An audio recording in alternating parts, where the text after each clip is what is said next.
Hello, Joe Biden, JoBi. How are you, man? Something just crossed my mind a little earlier. I have a proposal. Uh, in case of refugees, not refugees, rather than illegal immigrants, I don't know how many there are in the country, but maybe there's some problem there. Why? Because many of them are just out of work and hanging around and hanging about and so on. But then again, if you just take them out altogether and deport them into South America, say, or wherever, right? In South America in particular, let's say, where do these guys go, right? I mean, many of them who came here, say, 10 years ago, 20 years ago, whatever, right? Even with the status, right? Some status like children and so on. They have nothing back home, really. I mean, you're sending them into the oblivion, into the unknown.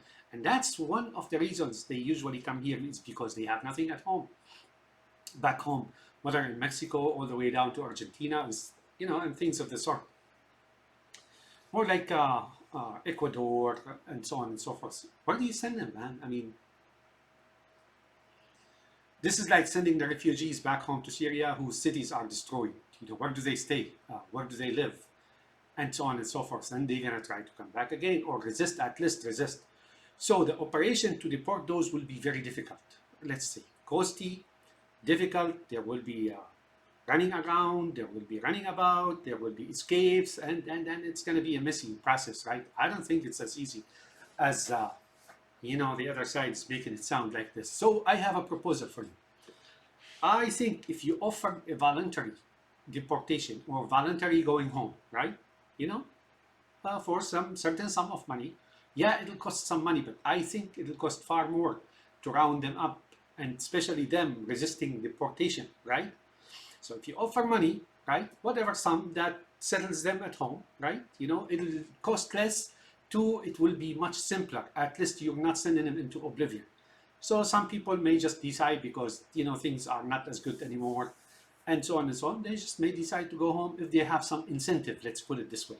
So if you give them some incentive, they come up to an officer, register their family and themselves where they come from, and they go back home, say, Ecuador or Central America or whatever, and they get paid by the embassy, right?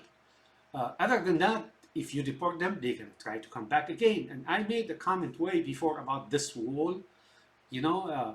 This wall is very negative. Why? Because now you can't see who's coming anymore, and they're gonna dig under, tunnel under, right? And that's very easy. We already know that there are tunnels that drug runners usually use to run drugs and so on into the United States. You can't build a wall and then prevent immigration, illegal immigration. Those people you will deport, right? Those people that's going to be deported forcefully, they are going to come back again. Why? Because they have really nothing to go to when they go home, right? So that's what I am thinking. At least they get registered, and then of course you have to, the law and the borders tougher, right? And I know you tried by adding 1,500 agents and so on. You may need to do more than that. And I am the immigrant talking like that, right? So I think if you, gave them some incentives, right, to go home, say, and find something to live by and, use, build a hut or whatever it is, right, they may actually disregard coming back here. But if you take those immigrants, 8 millions, I don't think you can do it in one day. Those who you deport out there, they are going to come back again, right? And come back they will. And that wall that is being built, it's not going to stop them. You know that, right? It's going to be boats. It's going to be, remember Cuba when Castro sent all these, what do you call them, convicts from jails, opened up the prison's doors, and then they used boats and so on to come to Florida, right? Same thing is going to happen. This is no solution. So I think before you leave, you ought to make that proposal, is that, give them incentive to go home, right? So they won't go into like nothingness. What do?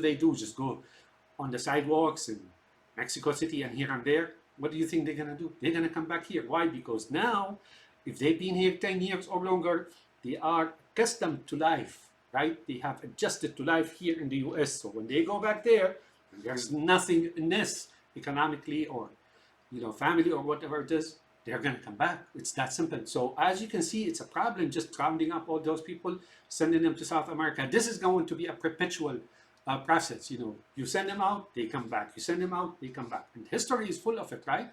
I know, I talk to them. Some people, when they get deported, and you hear the Mexicans, if you talk to them like I did in the past and so on, they don't care about being deported. Why? Because they know they're going to come back like a week later. It's that simple. So I think there has to be an incentive. They register themselves here, they go home, and if they come back here, then there's a problem. But if they have incentive back home, so they go communicate, they register here, you send them home, airplanes, military airplanes, trains, buses, whatever it is, right? And then they go to the embassy, right? And there, in the embassy, they register, right, for whatever money. And if there are jobs that are, if there are open, positions or jobs or farm or whatever it is, they can just come back again legally, right? Or partially legally. This is what they do in Spain. In Spain, they need farm workers, but they can't afford for people to come and stay. So what they do is go to Northwest Africa, what we call the Western Arabs, right? And they hire people just for the season. And those people come and sleep on the farm and so on, and they work, right? And when they do, they get paid and just go back, right, to their families, right? And they're fine with that arrangement. So that's what I'm thinking you should do, JoBi, you should do that probably. Rounding those up, they're going to come back. There's nothing back there, and they're accustomed to being here to their children in schools and so on and so forth. So when you give them some incentive, at least if this is voluntary, it'll be for a while, right? It'll be for a while, right? And then people go back there and they have a motive to stay, so to speak. They have a little bit of money to spend and rent and whatnot and so on and so forth, right? And so they don't have to rush in coming back here illegally again. I promise you, walls in history, they never stopped immigration, illegal immigration, or border crossing or something like that. They never do, they never do. So that project of mass deportation, I don't know about that. So JoBi, this is just for you before you go. I think you ought to propose that. And I'm a US citizen and you're the president you're still the president. So my consultation is for you right now. It's free of charge, nothing. I just feel those people, especially those people with kids, man. I mean, just give me a break.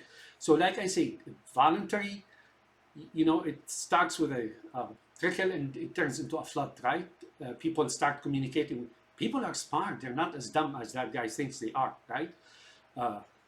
So now when they go home, they communicate with each other. Hey, look, things are here fine, with this little bit money we got, we got things going, blah, blah, blah, blah, right? So they can get reestablished again in their back home, in their home land, or, those expatriates who are here.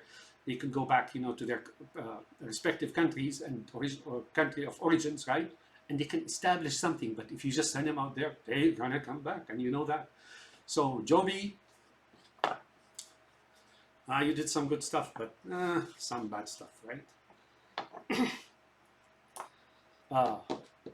Here's what I think. In the modern age, I think you're the second best president. I think Clinton is ahead of you in economy, right? But I don't know about him. I think, the dot-com bust, helped, like fat wallets and whatnot and so on. So maybe he doesn't deserve as much, right? But otherwise, he is number one in economy past John Kennedy, right? And then you're number two. And your work in Ukraine, man, that's good on your scorecard. And your work in Taiwan and here and there. You did a few good things. In the Middle East, no. Don't go for those HTA or HTA, Tahrir Sham. That Golani, oh man, you can't support that guy. All right, this is your friend, the US citizen, the Hyksos, HYKSOS. They come from Arabia, man, and they're my cousins. All right, have a nice day. But I think I mean, if you all things consider, mass deportation, you're gonna have mass immigration back flux, right? Reverse flux back into the US, illegal flux. All these people are accustomed to being here, and they go there and they have nothing really. So they're gonna come back, and the wall, not gonna do shit. Excuse my language. Have a nice day, JoBi, and I think you ought to begin this project now. Because I think that other project is just doesn't make sense to me, the logic of it and so on. I don't know. Anyways, have a nice day.